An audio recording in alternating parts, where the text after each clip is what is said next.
আচ্ছা, কখনো কি এটা মাথায় এসেছে যে আধুনিকতার এই ঝকঝকে যুগেও ছোট্ট একটা প্রদীপের আলো ঠিক কতটা শক্তিশালী হতে পারে? আজকের গল্পটা ঠিক এমনই একটা আশার আলো, একটা ঐতিহ্য আর একটা অন্তহীন অপেক্ষার গল্প। ভাবুন তো একবার, আজকের এই সময়ে যখন চারদিকে শুধু বৈদ্যুতিক আলোর ঝলকানি, সেখানে প্রতিদিন নিয়ম করে একটা মাত্র তেলের প্রদীপ জ্বালানোর কারণটা ঠিক কী হতে পারে?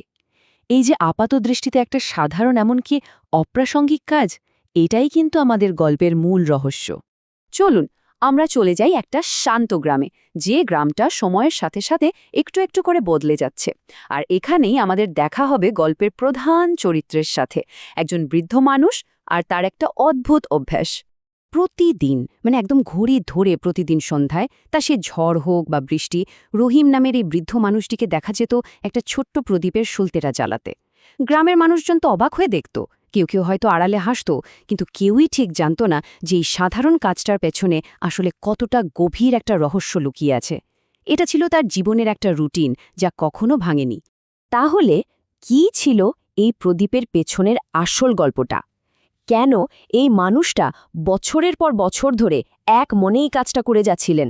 চলুন এবার সেই রহস্যের পর্দাটা একটু একটু করে সরানো যাক। যখনই গ্রামের কেউ তাকে এই ব্যাপারে জিজ্ঞেস করত, রহিমের উত্তরটা ছিল একদম সহজ, কিন্তু তার মধ্যে একটা গভীর অর্থ ছিল।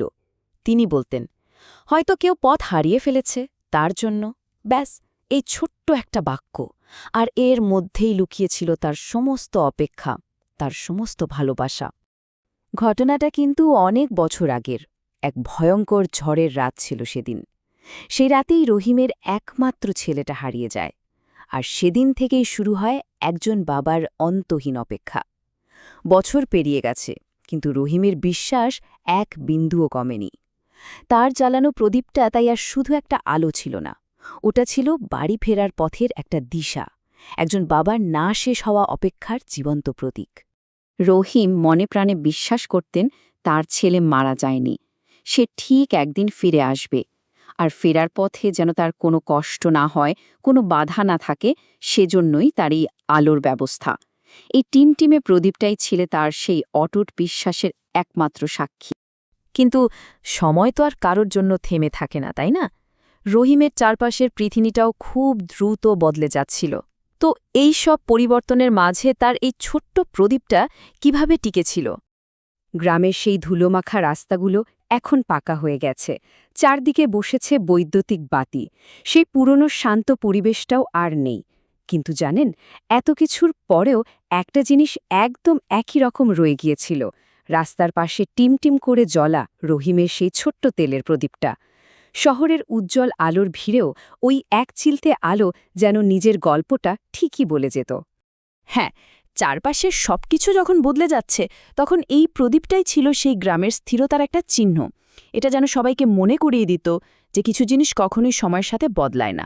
যেমন ধরুন, আশা আর ভালোবাসা। কিন্তু কোনো কিছুই তো চিরকাল থাকে না। একদিন সেই প্রদীপের আলোটাও নিভে গেল, চিরদিনের মতো। হ্যাঁ, কনকনে শীতের সকালে রহিম আর ঘুম থেকে ওঠেনি, আর তার সাথেই যেন নিভে গিয়েছিল তার জ্বালানো আশার আলোটাও। সেই সন্ধ্যায় বছরের পর বছর ধরে চলে আসা নিয়মের ব্যতিক্রম ঘটল। প্রথমবারের মতো রাস্তার পাশের ওই জায়গাটা ঘুটঘুটে অন্ধকারে ডুবে রইল।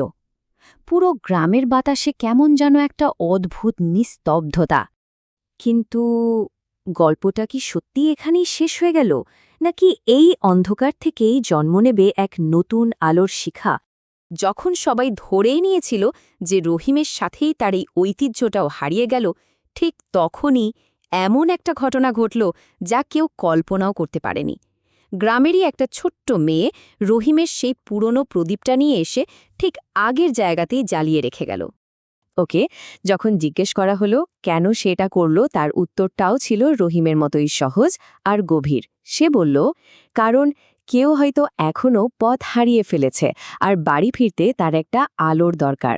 ওই ছোট্ট মেয়েটা ঠিকই বুঝে গিয়েছিল, এই আলোটা শুধু রহিমের ছেলের জন্য ছিল না, এই আলোটা ছিল সবার জন্য।